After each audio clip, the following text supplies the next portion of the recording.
Here is another chapter of The Prophet by Khalil Gibran on pleasure, and I would like to read the full chapter here.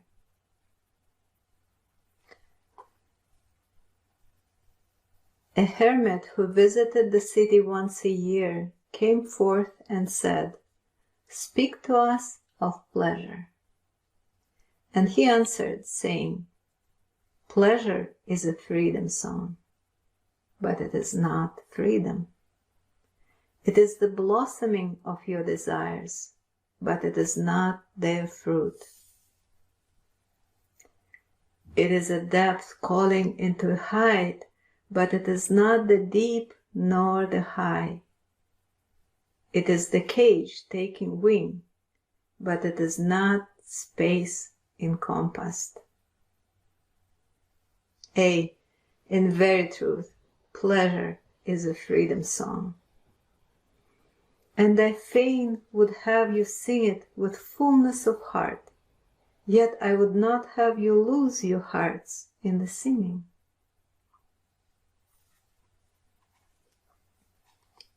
Some of your youth seek pleasure as if it were all, and they are judged and rebuked.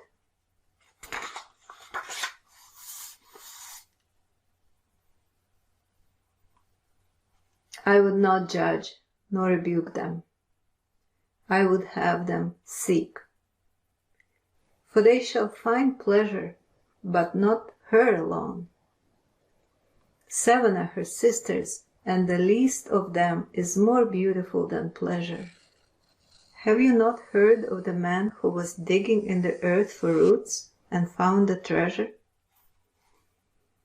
And some of your elders remember pleasures with regret, like wrongs committed in drunkenness. But regret is the beclouding of the mind, and not its chastisement. They should remember their pleasures with gratitude, as they would the harvest of the summer. Yet, if it comforts them to regret, let them be comforted.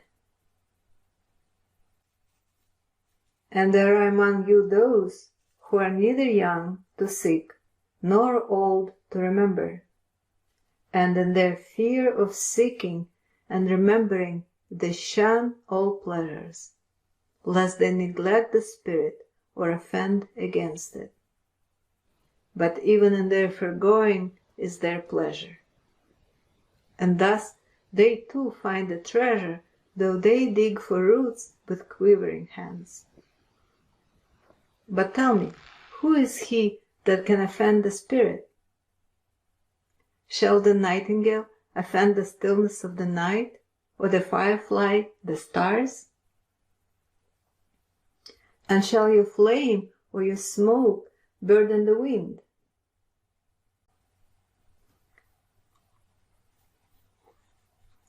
Think you the Spirit is a still pool which you can trouble with a staff?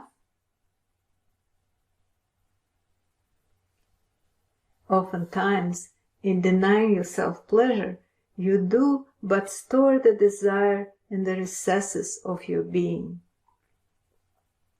Who knows, but that which seems omitted today waits for tomorrow. Even your body knows its heritage and its rightful need and will not be deceived. And your body is the harp of your soul.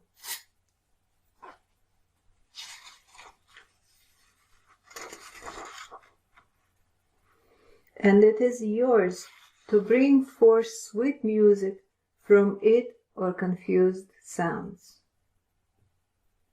And now you ask in your heart, how shall we distinguish that which is good and pleasure from that which is not good?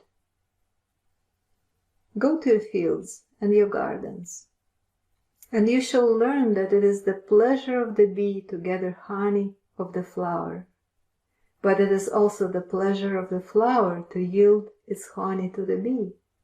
For to the bee flower is a fountain of life, and to the flower a bee is a messenger of love, and to both, bee and the flower, the giving and the receiving of pleasure is a need and an ecstasy.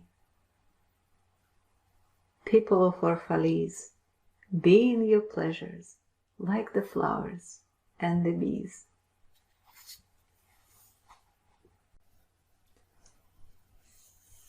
And the poet said, "Speak to us of beauty."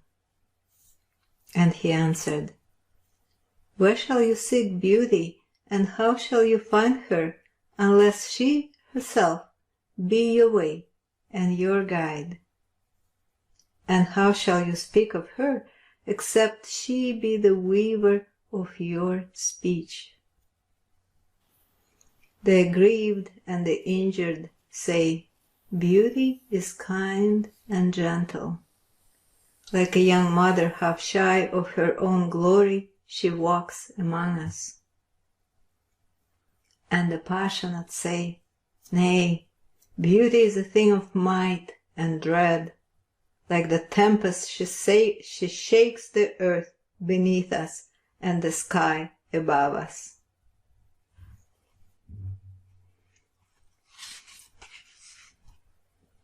The tired and the weary say, "Beauty is of soft whisperings. She speaks in our spirit. Her voice yields to our silences, like a faint light that quivers in fear of the shadow." But the restless say, "We have heard her shouting among the mountains, and with her cries came the sound of hoofs and the beating of wings and the roaring of lions."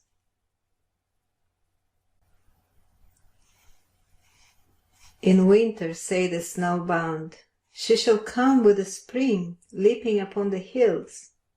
And in the summer heat the reapers say, "We have seen her dancing with the autumn leaves, and we saw a drift of snow in her hair."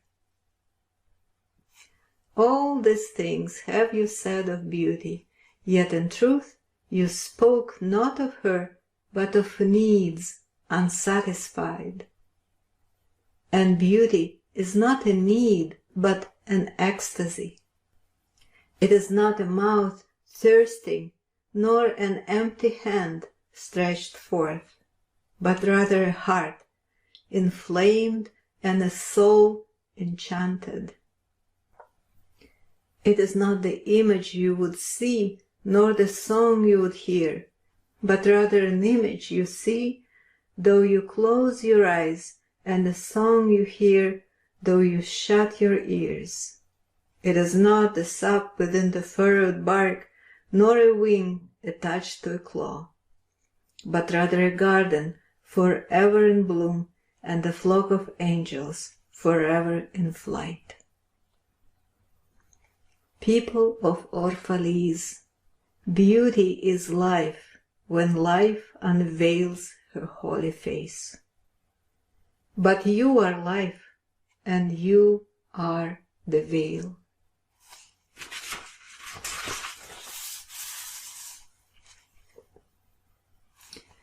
Beauty is eternity gazing at itself in a mirror. But you are eternity, and you are the mirror.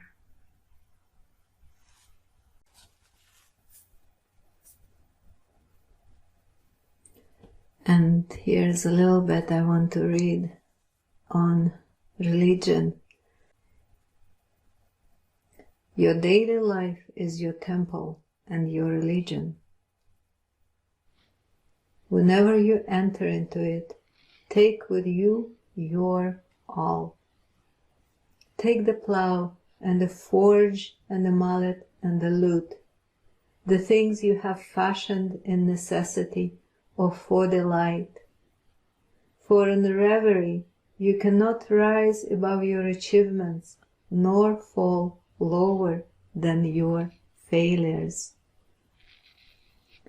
And take with you all men, For in adoration you cannot fly higher than their hopes, nor humble yourself lower than their despair. And if you would know God, be not therefore a solver of riddles. Rather look about you, and you shall see him playing with your children.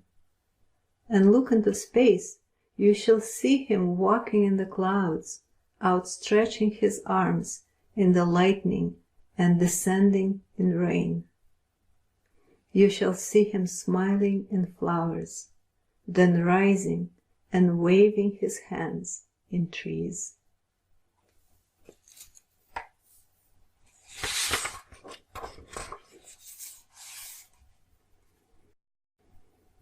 And the last chapter here is on death.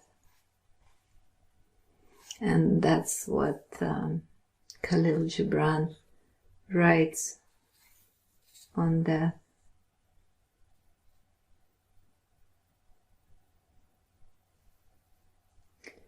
You would know the secret of death, but how shall you find it unless you seek it in the heart of life? The owl whose night-bound eyes are blind unto the day cannot unveil the mystery of light. If you would indeed behold the spirit of death, open your heart wide unto the body of life, for life and death are one, even as the river and the sea are one. In the depth of your hopes and desires lies your silent knowledge of the beyond.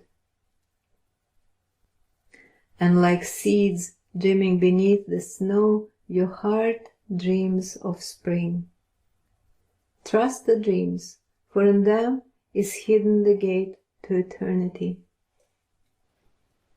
Your fear of death is but the trembling of the shepherd when he stands before the king whose hand is to be laid upon him in honor.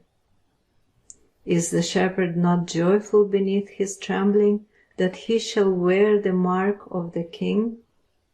Yet is he not more mindful of his trembling?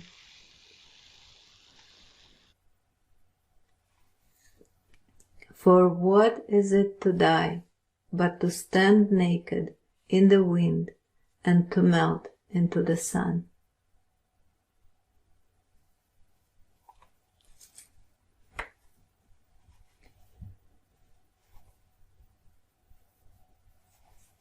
And what it is to cease breathing, but to free the breath from its restless tides, that it may rise and expand and seek God unencumbered. Only when you drink from the river of silence shall you indeed sing. And when you have reached the mountain top, then you shall begin to climb.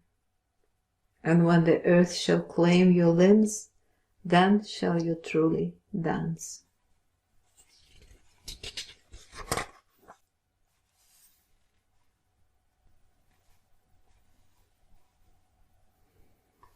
And that's almost the end of the book.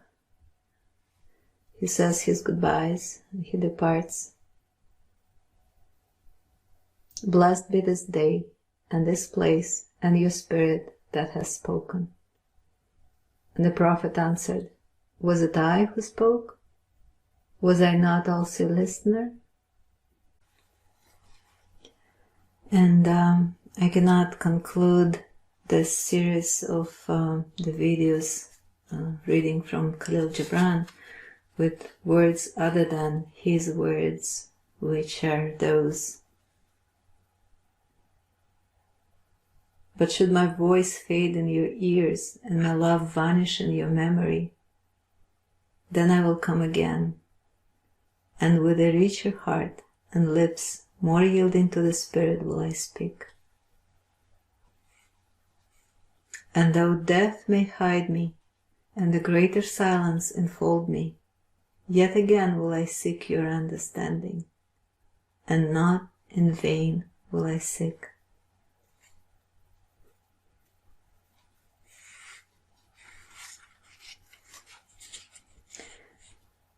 I go with the wind, people of Orphalese, but not down into emptiness.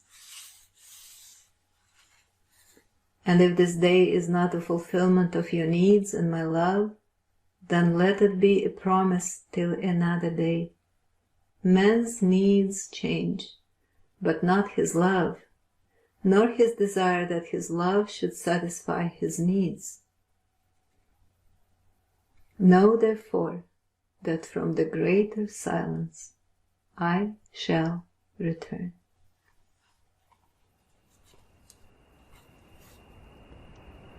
And I'm gonna see you in the next video. Thank you for listening and watching.